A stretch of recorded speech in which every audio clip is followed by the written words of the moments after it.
الحمد لأهله والصلاة على أهلها، أما بعد، فأعوذ بالله من الشيطان الرجيم.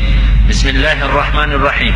قال الله تبارك وتعالى: وإذا قرئ القرآن فاستمعوا له وأنصتوا لعلكم ترحمون. صدق الله العلي العظيم. محترمینو، یو محترم رور د دوبۍ څخه دا پوښتنه کړې ده چې دلته موږ ته بعضې خلک وایي چې دوی ولې په امام سکرت نه وایست، او که چیرې دغه بیا به د ماپښین د مازدیګر په لمانځه کې ولې نه وایست، نو موږ یې ولې نه وایي دا جواب غواړي. احناف یې ولې نه وایي، او هغه په دلیل کې حدیثونه پېښوي. محترمینو، ایله کومه چې دا مسله په غور سره در اخره واوري او ځان په پوه کړي چې آیا موږ یې ولې نه وایي.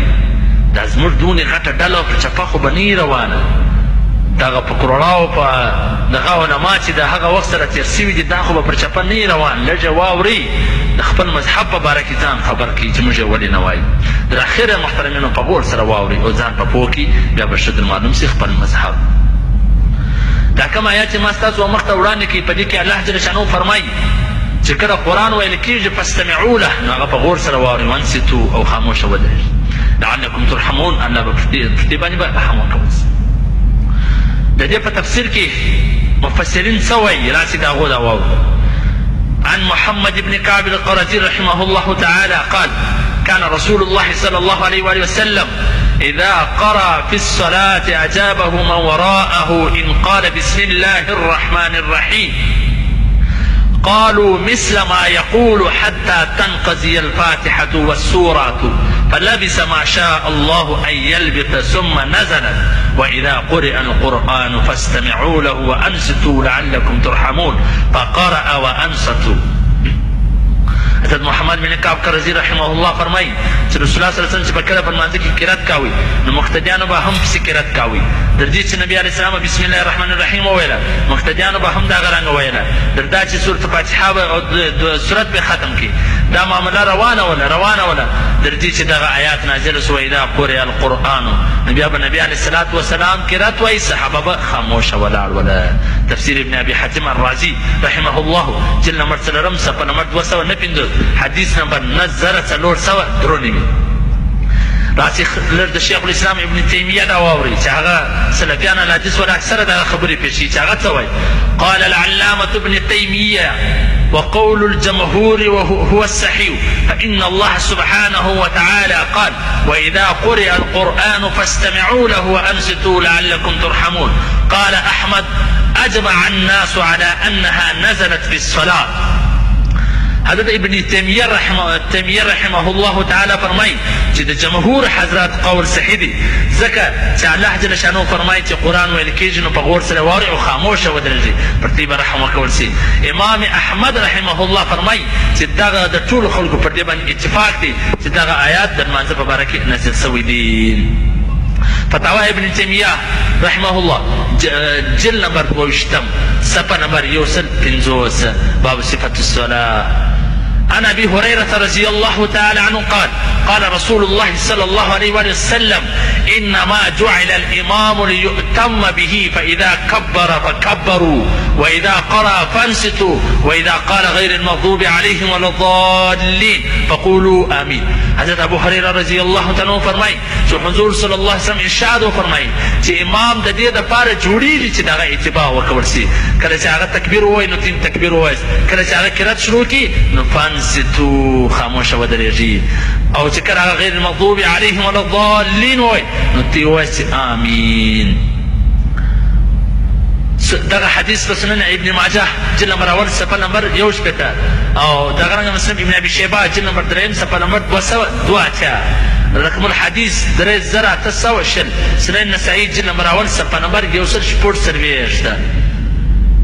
عن جابر بن عبد الله رضي الله تعالى عنه أن رجلا قرأ خلف النبي صلى الله عليه وسلم في الظهر أو العصر. قال فأومى إليه رجل فنهاه فأبى، فلما انصرف قال: أتنهاني أن أقرأ خلف النبي صلى الله عليه وآله وسلم؟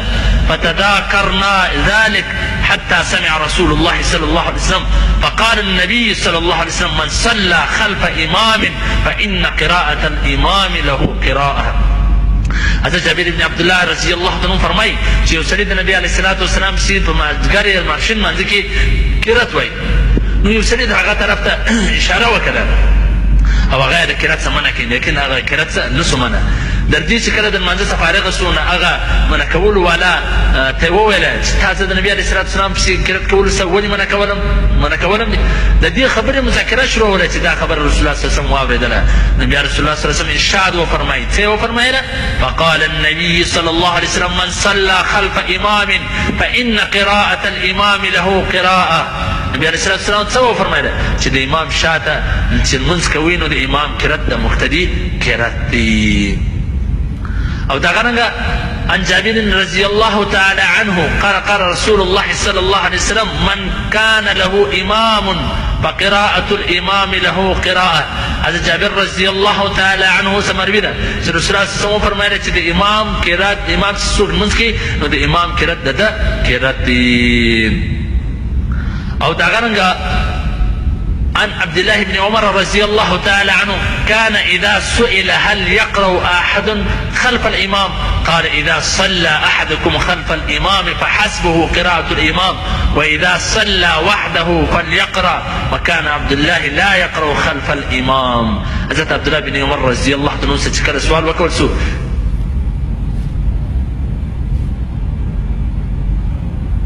كثير إمام شاد سوق المنز قرات ويل پکار دي کنه دي. عبد الله بن عمر رضی الله عنه څه فرمایله چې کله امام پسې لمونځ کوي نو د امام قرات کافي دی، که چیرې واجب لمونځ کوي نو بیا قرات وکړي. عبد الله بن عمر رضی الله عنه خپل هم د امام شاته قرات نه کوي. متا امام دغه رنګه دا حدیث په موطا امام مالک صفحه نمبر 88 او مسند عبدالرزاق جلد نمبر 2 صفحه نمبر 1 رقم الحديث 2008 او 2008 شرح معاني الاثار جلد نمبر 1 صفحه نمبر 1 باب القراءة خلف الامام. نو محترمینو دا دون ډیر حدیثونه آیتونه مې واورېدله، نو اوس هم دا وایي چې موږ ولې کوو ولې نه کوو نه وایو.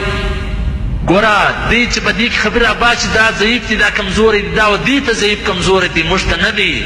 موږ الحمدلله احناف چې کوم دي هغو صحابه لیدلي دي، هغو صحابو عمل لیدلی دي، په هغه په مابینځ کې ضعیف کمزوري نه دی راغلی.